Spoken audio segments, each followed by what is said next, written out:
Bueno muchachos, bienvenidos, me alegra mucho tenerlos aquí conmigo. Continuamos con sus clases de química general. Hoy vamos a ver un tema muy interesante, muy importante, que es la termodinámica, con su profesor Rubén Darío Perilla Castillo. La termodinámica es el estudio de la energía o del movimiento del calor a nivel macroscópico. Termodinámica química. La termodinámica estudia las relaciones del calor con otras formas de energía. El estudio de la termodinámica se centra sobre un sistema en estudio, separado de su entorno o medio ambiente por fronteras reales o imaginarias. Aquí vemos sistema, medio ambiente, que es el entorno, y el sistema está en el universo. Está basada también en la teoría de sistemas. Vamos a definir qué es un sistema. Un sistema es una porción del universo que se toma como objeto de estudio. Es decir, la persona que va a estudiar decide cuál es el sistema. El sistema puede ser un vaso con agua. Así de sencillo.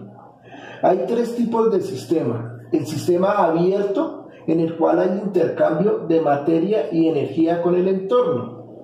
El sistema cerrado, en el que hay intercambio de energía, pero no de materia, con el entorno. Y el sistema aislado, donde no hay intercambio de materia ni de energía con el entorno. Aquí vemos los tres tipos de sistema. El abierto, que puede ser un vaso con agua, hay intercambio de materia y energía con el entorno. En el sistema cerrado debe estar totalmente sellado de tal manera que puede entrar la energía luminosa, pero la materia se conserva dentro del recipiente. Y en el sistema aislado no existe intercambio ni de materia ni de energía, no puede haber ni siquiera transferencia de calor, claro, indudablemente. Ahora, es muy difícil conseguir sistemas cerrados o sistemas aislados. Por eso el estudio de la energía y del movimiento de los sistemas se requieren condiciones experimentales difíciles de conseguir.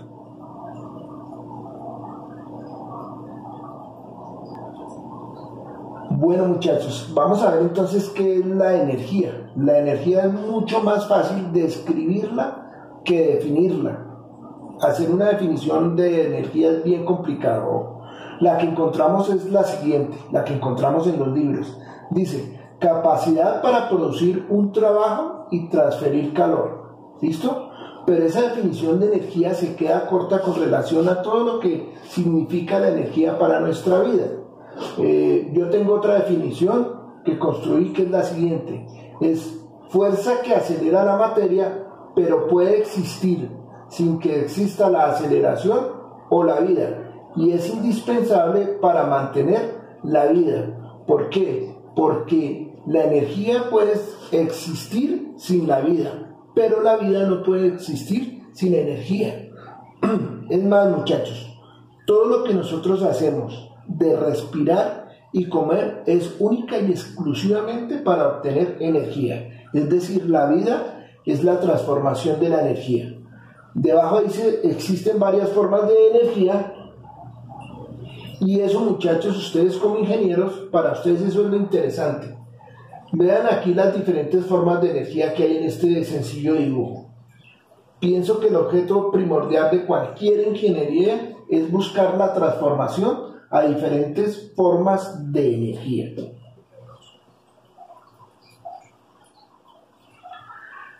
Vemos ahora las unidades de la energía. Vemos que como la energía se define como trabajo, que es igual a fuerza por distancia, ¿cierto? Pero la fuerza, ¿qué es? La fuerza es igual a masa por aceleración, por distancia. Y la masa, que es, digamos, acá en el ejemplo de las unidades de energía, la masa tomamos como 1 kilogramo y la aceleración como 1 metro sobre segundo al cuadrado por la distancia, que es 1 metro. Si nosotros tomamos esta partecita, 1 kilogramo por 1 metro sobre segundo al cuadrado, tenemos 1 newton. Y entonces nos queda que 1 newton por metro nos da 1 julio o 1 joules, que es la unidad de energía. Vamos con la termoquímica, que es lo que nos incumbe directamente. Es la termodinámica aplicada a los cambios químicos. Es la ciencia que estudia la pérdida o ganancia de calor en las reacciones químicas. La termoquímica se basa en las siguientes leyes: ley de la conservación de la masa, ley de la conservación de la energía, o también llamada primera ley de la termodinámica. La ley de la conservación de la masa, lo mismo que la ley de la conservación de la energía, dicen que la masa o la energía y la materia no se crea ni se destruye, sino que únicamente se transforma. Y en los siguientes conceptos: el concepto de calor. Calor es el movimiento de las moléculas al azar, es decir, que el calor es movimiento. Es la transferencia de energía como resultado de una diferencia de temperatura entre dos cuerpos. Y tenemos las unidades de calor. Tenemos la unidad de calorías. Una caloría es igual a 4.184 joules. Una caloría es el calor necesario para elevar en 1 grado Celsius la temperatura de 1 gramo de agua. Y la temperatura es la medida del equilibrio dinámico entre dos cuerpos. Estos conceptos de calor y temperatura, y caloría y joule, son fundamentales para nuestro estudio de termodinámica y termoquímica. Vemos los efectos que hace el calor en el estado de un cuerpo sólido. Si hay mayor calor, es líquido, y si hay mayor calor, se convierte en gas. El estado de un cuerpo depende del calor. Volvemos, muchachos, a nuestro sistema. Aquí vemos, esto es muy importante, es clave que lo tengan muy en cuenta y que no se les vaya a olvidar por nada del mundo. El sistema lo tenemos en el cuadrado. Dense en cuenta que todo lo que entra al sistema, en este caso, el trabajo, es decir, si yo hago trabajo sobre el sistema, si el movimiento que se hace es sobre el sistema, el trabajo es positivo. Si yo le coloco calor al sistema, si el sistema absorbe calor, es decir, es endotérmico, el calor es positivo. En conclusión, todo lo que entre al sistema va a ser positivo. Y si el sistema es el que hace el trabajo sobre el entorno, ese trabajo es negativo. Y si el sistema es el que libera calor al entorno, es exotérmico, entonces ese calor es negativo. Es decir, todo lo que sale del sistema es negativo. ¿Por qué? Pues porque lo está perdiendo el sistema. Y todo lo que entra al sistema es positivo. Muchachos, ahora voy a proponerles un experimento muy sencillo, que es el siguiente. Lo explico rápidamente, ustedes lo hacen y tenemos la respuesta correcta en un segundo. Usted va a colocar la mano sobre la pared que tenga cerca y va a sentir qué temperatura tiene. Luego va a colocar la mano sobre su cuaderno y va a sentir qué temperatura tiene. Puede colocar la mano sobre algo metálico y siente qué temperatura tiene, o algo de madera, sobre 3 objetos diferentes que estén en su cuarto. Lo más probable es que usted sienta que la pared está más fría, que el cuaderno está más calientico, y si hay algo metálico, que lo metálico está más frío. La pregunta es, ¿cuál de los 3 objetos que tocó está a mayor temperatura? Lo más lógico es que usted me responda que el cuaderno. ¿Y cuál estaba frío? Entonces me dice que el objeto metálico o la pared. Muchachos, la respuesta es, rápidamente, porque no podemos entrar en deducciones, es los 3 cuerpos están a la misma temperatura.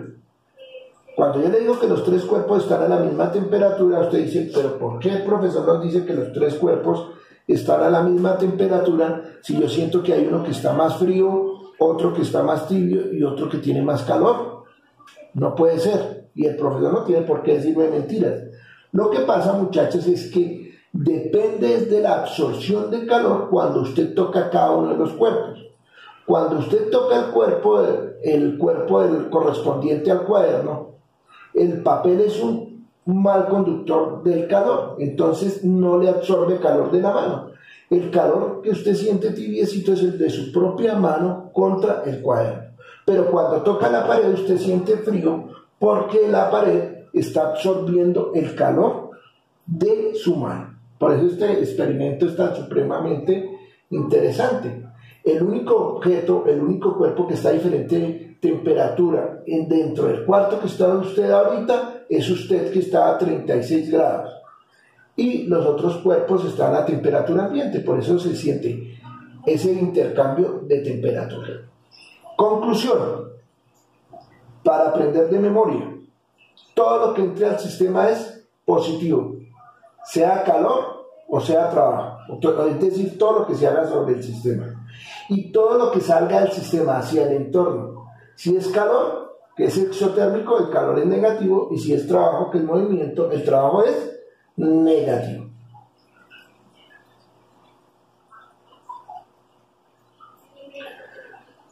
Seguimos con las leyes de la termodinámica. Vamos primero con una que se llama ley cero, y es que dice que el calor siempre fluye del cuerpo con mayor temperatura al cuerpo con menor temperatura.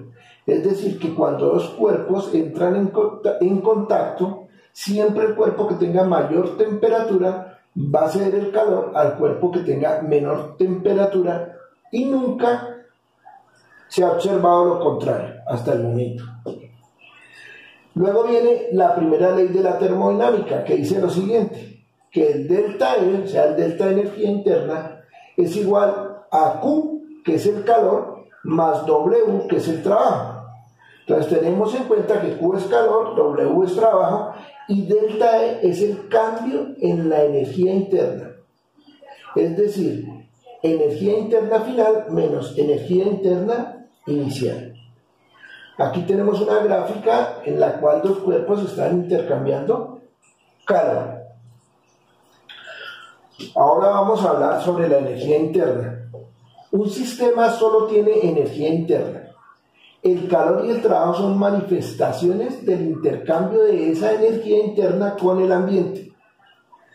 La energía interna es el resultado de la contribución de la energía cinética de las moléculas o átomos que lo constituyen, de sus energías de rotación, traslación y vibración, además de la energía potencial intermolecular debido a las fuerzas de tipo gravitatorio, electromagnético y nuclear. Y aquí viene algo muy interesante, que es lo siguiente: jamás se puede determinar el valor de la energía interna de un cuerpo. No se puede, repito, no se puede conocer el valor numérico real de la energía interna. Lo que sí se puede conocer es el cambio de energía interna delta E. Es decir, delta E, cambio en energía interna, es energía interna final menos energía interna inicial. Y ahí viene una pregunta interesante. ¿Por qué razón no se puede conocer el valor numérico real de la energía interna? Solamente se puede conocer el delta E, o sea, el restar la energía final de la energía inicial. Por lo siguiente, muchachos, porque un sistema, como leí en la anterior diapositiva, les decía, tiene muchas formas de energía, y esa es la energía interna. Ahora, depende de qué suceda con esa energía interna, tendremos la energía interna final menos la inicial. Pero la energía interna puede ser una reacción nuclear, entonces tendrá muchísima energía interna. Por eso no se puede determinar. El delta es sí, porque la energía interna es una función de estado. Es decir, que se puede saber el estado final y el estado inicial de la energía. Aquí tenemos delta de energía interna es igual al delta de Q, es decir, la diferencia de calor más el delta de W, o sea, la diferencia de trabajo. Volvemos aquí a repetir, la energía interna es una función de estado, es su variación entre dos estados independiente de la transformación que los conecte. Solo depende del estado inicial y del estado final. Bueno, aquí tenemos delta U, que es delta de energía interna igual a Q más W, que ya lo habíamos visto, que es lo mismo que delta E, igual a Q más W. En algunos libros escriben delta U, en otros escriben delta E. Por eso tengo esas dos ecuaciones que son la misma. Vamos ahora a ver lo que es el calor específico. El calor específico es una propiedad de la materia específica, intrínseca, es decir, que no depende de la cantidad de materia, que el calor específico es para un gramo de cualquier sustancia, y dice, es el calor necesario para elevar en 1 grado centígrado la temperatura de 1 gramo de una sustancia. En el caso del agua, el calor específico del agua es 1 caloría. Es decir, que para aumentar en 1 caloría, en 1 grado centígrado, 1 gramo de agua, debo aplicarle 1 caloría. Aquí vemos las unidades. 1 caloría sobre gramos por grado centígrado. Por eso se escribe 1 caloría por grados por grado centígrado a la menos 1. Y eso es igual a 4.184 joules por grado centígrado. Entonces de ahí tenemos que 1 caloría es igual a 4.184 joules. Aquí vemos el ejemplo del aparato para medir las calorías en el agua. Ahora vamos a ver qué es la capacidad calorífica. La capacidad calorífica es una propiedad extensiva, es decir, depende de la cantidad de sustancia a la que yo le quiera subir la temperatura. Y es el calor necesario para subir en 1 grado centígrado la temperatura de cierta cantidad de sustancia. Entonces la capacidad calorífica es la cantidad de calor, que es igual a la masa, porque depende de la cantidad de sustancia, por el calor específico, que es el calor que se utiliza para subir la temperatura a 1 grado centígrado de 1 gramo de sustancia, por el delta de temperatura, es decir, temperatura final menos temperatura inicial.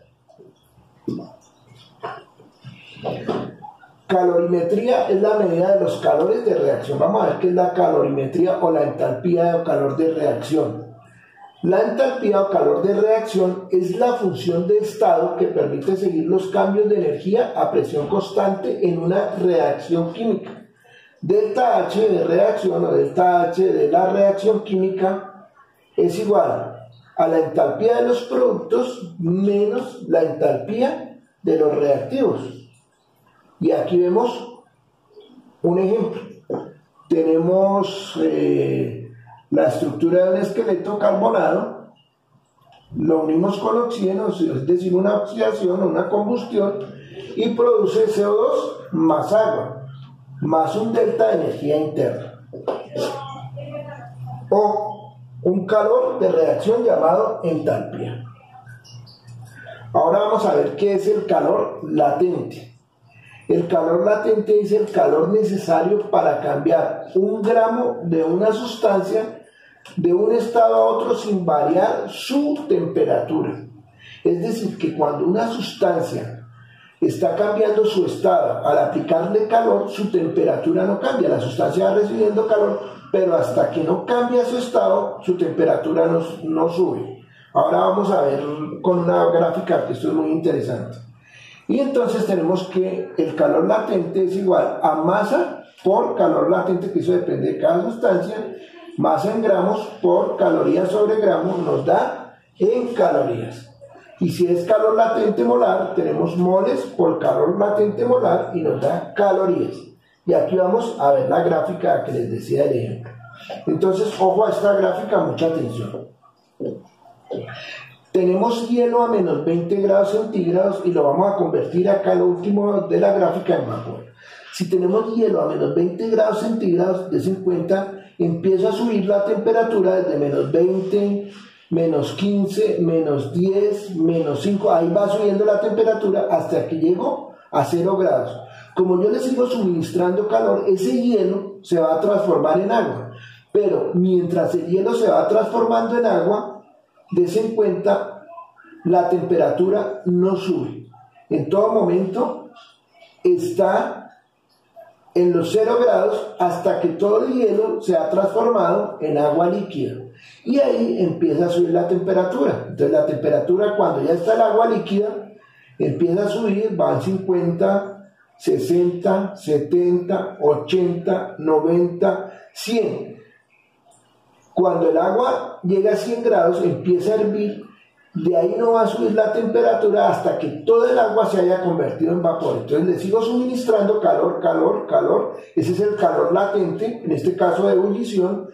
Calor latente de ebullición, sigue, suministro calor hasta que llega todo el agua a vapor. Cuando todo el agua es vapor, entonces empieza a subir la temperatura de esa agua que está vaporizada. Los anteriores conceptos son los conceptos fundamentales de termodinámica y termoquímica. Muchachos, aquí a sus órdenes, con el mayor de los gustos, estoy pendiente de ustedes. Cualquier pregunta, cualquier comentario, seguimos en clase.